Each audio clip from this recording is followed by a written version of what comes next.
കോഴിക്കോടൻ കിസ്സകൾ അങ്ങനെ തുടരുകയാണ്. ഇവിടെ ഇപ്പോൾ സമയം 12 മണി കഴിഞ്ഞ് 31 മിനിറ്റ് ആകുമ്പോൾ നല്ല വെയിലാണ്. പക്ഷേ മത്സരങ്ങൾ കാണാനുള്ള ആളുകളുടെ ഒഴുക്കിനൊന്നും ഒരു കുറവുമില്ല. കോഴിക്കോട് ഇങ്ങനെ പ്രധാന വേദികളിലേക്ക് ഒഴുകിയെത്തിക്കൊണ്ടിരിക്കുന്നു.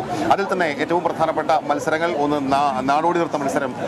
വേദി 1-ൽ ഹയർ സെക്കൻഡറി വിഭാഗം ആൺകുട്ടികളുടെ നാടോടി നൃത്ത മത്സരം പുരോഗമിക്കുമ്പോൾ ഹയർ സെക്കൻഡറി വിഭാഗം നാടക മത്സരം വേദി 2-ൽ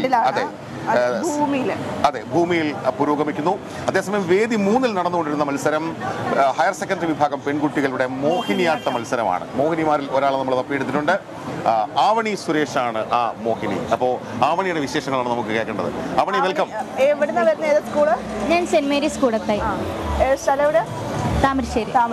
കോഴിക്കോട് ജില്ല തന്നെയാണ് താമരശ്ശേരി. നമ്മൾ ഈ താമരശ്ശേരി ചുരം എന്നൊക്കെ കേട്ടിട്ടുണ്ട്. അതുകൊണ്ട് തന്നെ താമരശ്ശേരി നമുക്ക് എല്ലാവർക്കും സുപരിതമാണ്. അപ്പോൾ താമരശ്ശേരിയിൽ നിന്ന് വന്ന ആവണി സുരേഷ് മോഹിനിയാട്ടം എങ്ങനെയുണ്ടായിരുന്നു മത്സരം? നല്ല മത്സരം, എല്ലാവരും കളിക്കുന്നുണ്ട് നന്നായിട്ട്. അതെ. ഇപ്പൊ എനിക്ക് തോന്നുന്നു വേദിയിൽ നിന്ന് നേരിട്ട് വന്ന് ഇറങ്ങിയതേ ഉള്ളൂ തോന്നുന്നു അല്ലേ? മത്സരം ഇപ്പൊ നടന്നുകൊണ്ടിരിക്കുകയാണ്. അതെ.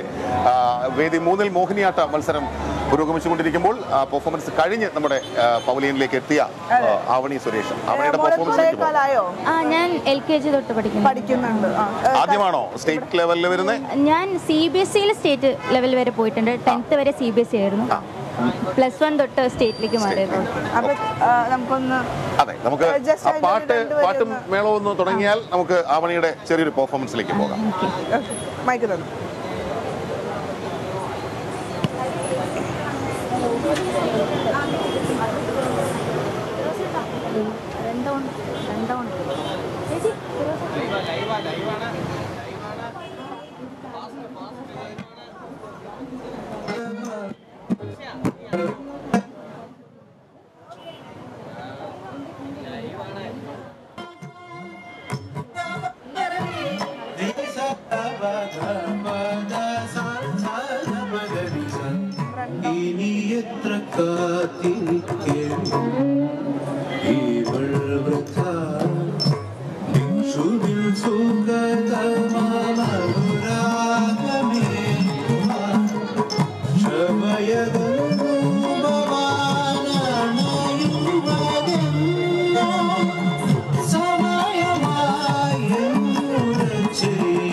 ഓക്കെ, എന്തായാലും ചെറിയ എന്തോ തടസ്സം വന്നതാണ്. പക്ഷേ എനിക്ക് മനസ്സിലായത് ഈ കാത്തിരിപ്പിന്റെ വാസവദത്തയുടെ തീമാണോ?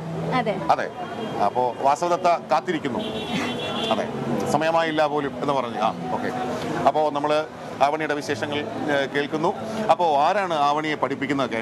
ഡോക്ടർ സജീഷസ് നായർ. അദ്ദേഹം തന്നെയാണോ ചെറുപ്പം മുതൽക്ക്? അതെ. അപ്പോൾ അദ്ദേഹത്തിന് നമുക്കൊരു അഭിനന്ദനം പറയാം. തീർച്ചയായും. അപ്പോൾ ഡോക്ടർ സജീഷസ് നായരിനും ഞങ്ങളുടെ അഭിനന്ദനം അറിയിക്കുന്നു. അപ്പോൾ ആവണി ഒരു മികച്ച റിസൾട്ട് പ്രതീക്ഷിച്ചാണ് ഇരിക്കുന്നത്. അപ്പോൾ ആവണിക്ക് എല്ലാ ആശംസകളും നേരുകയാണ്. +2 ആണോ ഇപ്പോൾ? അതെ. അപ്പോൾ ഈ സ്കൂൾ കലോത്സവത്തിലെ അവസാന വേദിയാണ് കോഴിക്കോട്. അങ്ങനെ ഇനി ഒരുപാട് വേദികൾ, കലോത്സവ വേദികൾ കഴിഞ്ഞ് ഒരുപാട് വേദികളിലേക്ക് അവർക്ക് പോകാൻ കഴിയട്ടെ എന്ന് ഞങ്ങൾ ആശംസിക്കുന്നു. കേരള വിഷൻ ന്യൂസിന്റെ സ്നേഹം അറിയിക്കുകയാണ്.